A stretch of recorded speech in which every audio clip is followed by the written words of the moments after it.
All right, so today we'll summarize the main themes of this particular podcast, whose link is in the description. Let's get going. The first topic was the definition of success. Now, the definition of success is doing well in all areas of life rather than an isolated domain.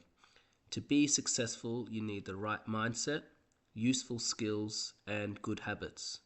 A positive attitude, learning the skills you need, and keeping healthy and productive routines help you achieve success in every part of life.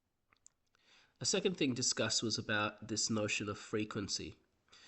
Higher frequency emotions like acceptance, love, gratitude lead to a positive outlook on life, and lower frequency emotions like desire, fear, and anger bring on negativity.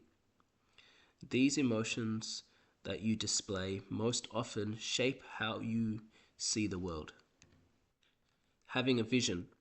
So having a vision means focusing on the person you need to become to attract success, whether it's financial success, rather than just focusing on the end product in that example, such as making money. Success naturally follows personal growth. It's also discussed that depression often stems from dwelling on the past. But if you have a vision and push towards making progress in the present, you stop fixating on what's already happened. So progress helps keep you from feeling stuck and helps prevent depression.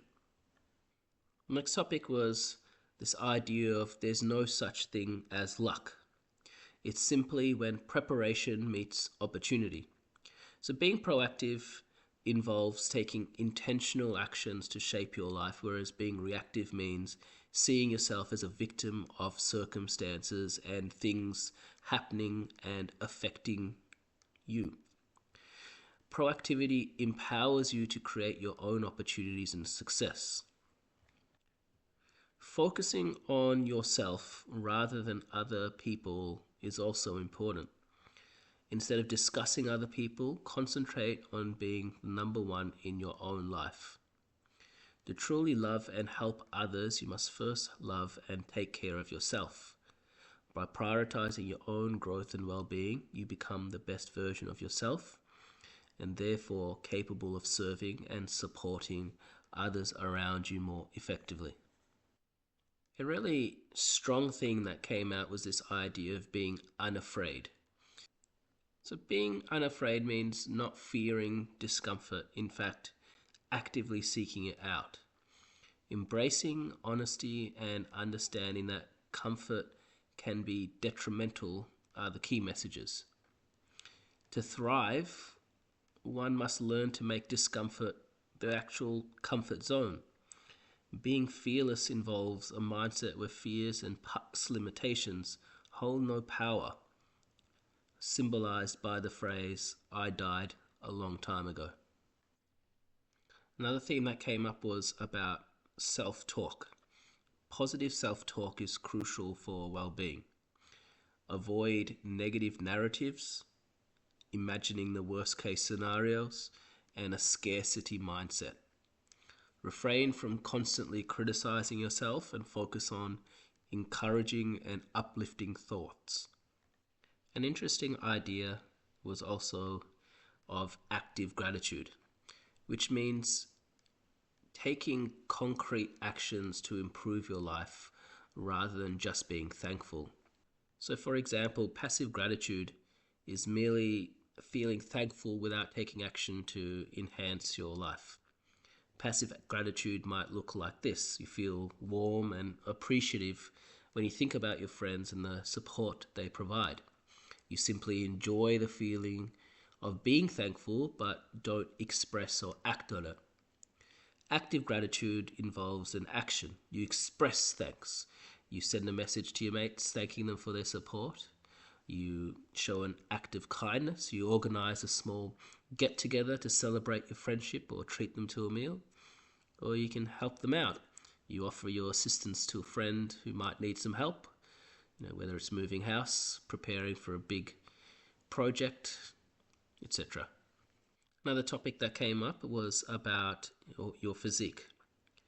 So it was argued essentially that your body reflects how you think and feel, and that out of the things in the world, your body is something that you are in total charge of and how it looks. So it said that getting in shape helps you become more disciplined.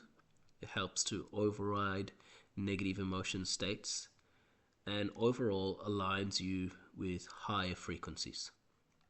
Now, those are the main takeaways of what we all can implement into our daily life. I did want to touch on a couple of points that I didn't completely agree with, but I wanted to elaborate a little bit more on. The first was this idea of being result oriented rather than process oriented. Now, I understand why it might be said. Imagine a person doing the things that they're supposed to be doing, but not really having much success, and their excuse being, well, I'm doing those things. I think what's lacking in those situations is more about that during those times when you feel stuck, you have to have the insight and courage to figure out actually what's holding you back. Taking a step back to analyze the situation can help you identify limitations and find ways of overcoming them. And that reflection is what is lacking rather than needing to change towards becoming result oriented rather than process oriented. The other notion was about this idea of a hyper successful person being better than everyone else. I don't believe any definition of a hyper successful person should include a comparison to anyone else so that you're better than anyone else. As they say, comparison is a thief of joy. And my belief is that you should concentrate on yourself and your own goalposts once you figure them out. Focus on comparing yourself to your past self, striving for personal growth rather than outdoing others.